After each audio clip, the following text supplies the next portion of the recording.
Welcome back.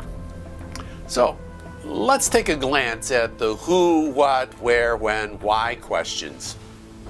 Who? Well, Jeremiah's commission to go and proclaim in the hearing of Jerusalem, thus says the Lord, and stand in the gate of the Lord's house and proclaim there this word and say, hear the word of the Lord, all you men of Judah who enter these gates to worship the Lord. Thus says the Lord of hosts, the God of Israel. That indicates we might generalize and say his assigned audience was worshiping Judeans. The other half of the answer to that question, who, is Jeremiah ben Hilkiah, one of the priests who lived at Anatot in Benjamin. What? Well, Jeremiah is an anthology of narratives and confessions and oracles and sermons. If you paid attention to the date lines that are given in the book, you notice that they're not organized chronologically. So for example, if you look at chapters 21 through 35, it weaves back and forth chronologically from Zedekiah to the second displacement in 597 that included Jeconiah to the reign of Jehoiakim and then back to Zedekiah. Well, as one might expect from an anthology of messages, there are examples of what's essentially the same content being delivered to more than one audience. So check out, for example, Jeremiah chapter 6, verse 22 to 24. There the message is to Zion. But if you go to Jeremiah 50, verse 41 to 43, essentially the same message is addressed to Babylon.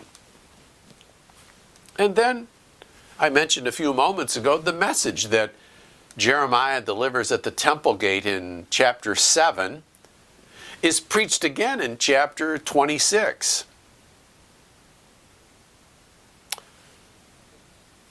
Who, what, where? Primarily, Jeremiah is in Judah, but he realizes that he has an expatriate audience in Egypt as well as in Babylonia. In fact, in spite of his warnings not to look to Egypt for security, Jeremiah gets swept up by rebel forces in Judah and taken by force to Egypt, chapter 43.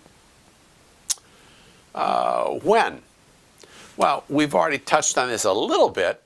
It's from the 13th year of the reign of Josiah ben Ammon, so that's 627, through the reigns of 3 of his sons and 1 grandson. So you've got the momentary, 3-month reign of Jehoahaz, who was deposed by Necho and taken prisoner to Egypt, and then Jehoiakim, 11 years, and then taken captive by Nebuchadnezzar. Then his son, Jehoiakim, 3 months, and he's taken captive by Nebuchadnezzar, and on until the 11th year of Zedekiah ben Josiah. So it goes from 627 to 586.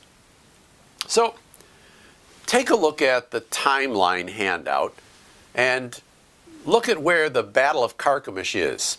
605. Babylonia versus Egypt. The chronicler reports on the battle in 2 Chronicles 35 and 2 Kings 23 regarding Josiah's death.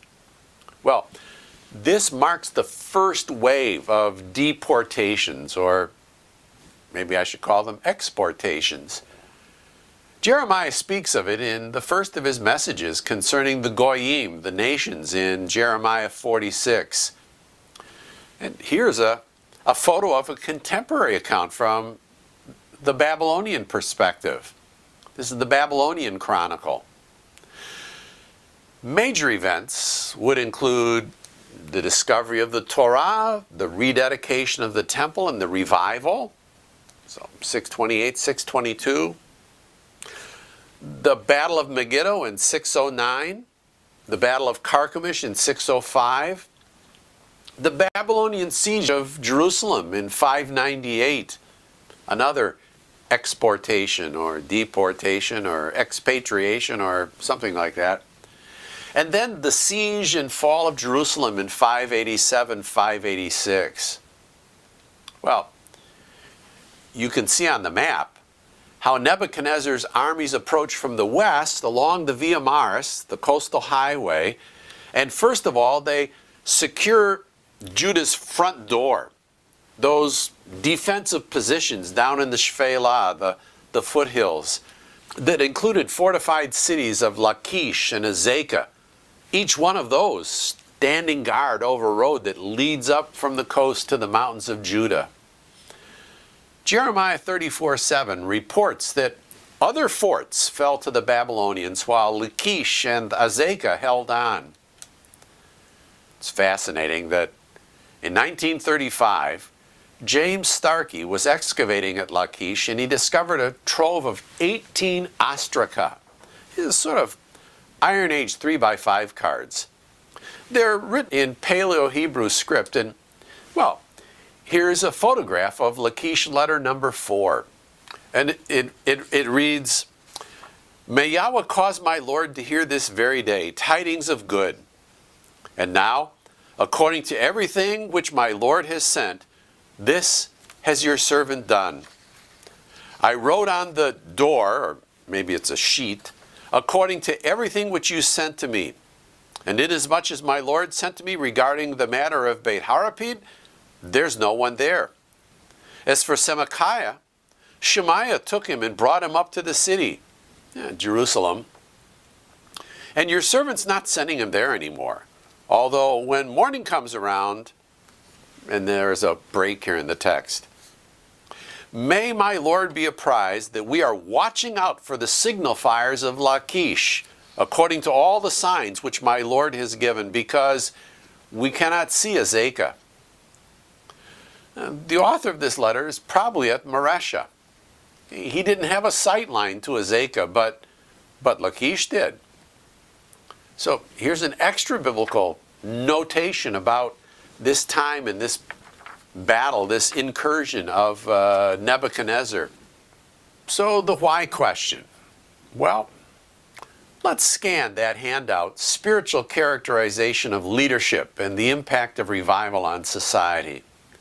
If you glance along the lower register, you'll see a listing of 19 kings whose reigns span 270 years, from the split under Jeroboam to the Assyrian destruction of Israel in 722. Not one of the kings of Israel was said to have done what was right in the eyes of the Lord, but rather did what was evil in the sight of the Lord. Then take a look at what's going on above the timeline register. What do you notice? Virtually the same number of kings, eh? But the reign of those 20 kings stretched on almost 2/3 longer, 136 more years. What made the difference? I put it to you that it's because 8 of those kings had a heart for the Lord and for his people. They're evaluated and they're seen as having done what was right in the sight of the Lord. Well, I've highlighted Asa and Joash, Hezekiah and Josiah, because God used these 4 transformational leaders to bring about a spiritual awakening in the land of Judah. Note that the awakening that began under Joash lasted for almost a century. Well, we get back together. I'd like us to think a bit about Jeremiah's call to ministry in this context. We'll see you in a bit.